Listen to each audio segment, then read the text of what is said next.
बहुत परेशान हूँ। आखिर ये सूरज रात को कहाँ चला जाता है? क्या आपको पता है बच्चों? नहीं?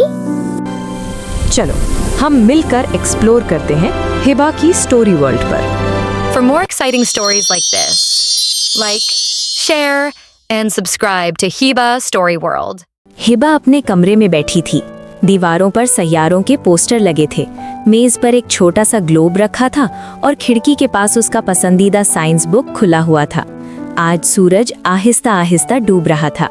हिबा ने खिड़की से बाहर देखा और आहिस्ता से बोली, हर रोज सूरज गायब हो जाता है, लेकिन वो जाता कहाँ है? क्या वो थक जाता है या कहीं छुप जाता है? ये दिन और रात कैसे बदलते हैं? हिबा वाकई उलझन में थी। उसने लैंप बंद किया और ग्लोब को घुमाया। उसी लम्हे उसके कमरे की रोशनी बदलने लगी, जैसे वो किसी और जगह पहुंच रही हो। Wow, I'm in space. Look at all the planets. अचानक हिबा ने खुद को खला में तैरता महसूस किया।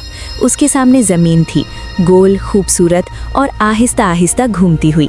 हिबा ने हैरत से कहा, अरे जमीन तो घूम रही है। इसी वक्त एक रोशन सुनहरी चमक उसके सामने उभरी। हिबा ने ऊपर देखा, वो सूरज था, चमकता हुआ, रोशन और गर्म। सूरज मुस्कुराकर बोला, हेलो हिबा, मैं सूरज हूँ। Wow, you're so big and bright. Thank you. Hiba, मैं कहीं नहीं जाता, जमीन खुद घूमती है। आप कहीं नहीं जाते? तो फिर रात कैसे हो जाती है? क्या तुम्हें दिन और रात के बारे में जानना है? हिबा ने हैरत से सूरज की तरफ देखा। सूरज ने नरमी से जवाब दिया, चलो मैं तुम्हें दिखाता हूँ ये कैसे होता है। जब जमीन का हिस्सा मेरी तरफ होता है तो वहाँ दिन होता है, और जब वो घूमकर दूसरी तरफ चला जाता है तो वहाँ रात हो जाती है। तो जब हम आपकी तरफ होते हैं तब दिन होता है? बिल्कुल, और जब तुम मुझसे पीछे की तरफ घूम जाते हो तो रात हो जाती है। हिबा की आंखें चमक उठी। हिबा ने देखा जमीन का एक हिस्सा सूरज की रोशनी में था, वहाँ दिन था, और दूसरा हिस्सा अंधेरे में, वहाँ रात थी। हिबा बोली, ये आधा दिन और आधी रात क्यों है? सूरज हंसा, क्योंकि मैं तुम्हारी जमीन के चारों तरफ नहीं घूमता, बल्कि तुम्हारी जमीन मेरे गिर्द घूमती है, जिससे दिन और रात बनते हैं।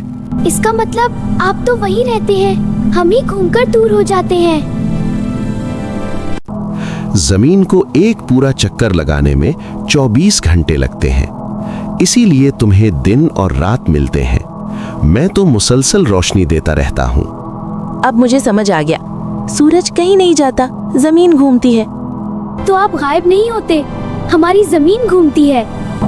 आहिस्ता आहिस्ता मंजर मध्यम हुआ। अचानक हिबा की आंख खुली। वो फिर अपने कमरे में थी। ग्लोब वहीं रखा था और बाहर मुकम्मल रात हो चुकी थी। हिबा मुस्कुराई। हिबा ने खिड़की से चमकते चांद को देखा और आहिस्ता से कहा, आज मैंने दिन और रात के जाल में, कल मैं कुछ याद दरियाफ्त करूंगी। और यूं हिबा की साइंस की मुहिम अभी शुरू हुई है। अगर आप भी साइंस को कहानियों में सीखना चाहते हैं तो हिबा स्टोरी वर्ल्ड को सब्सक्राइब करें।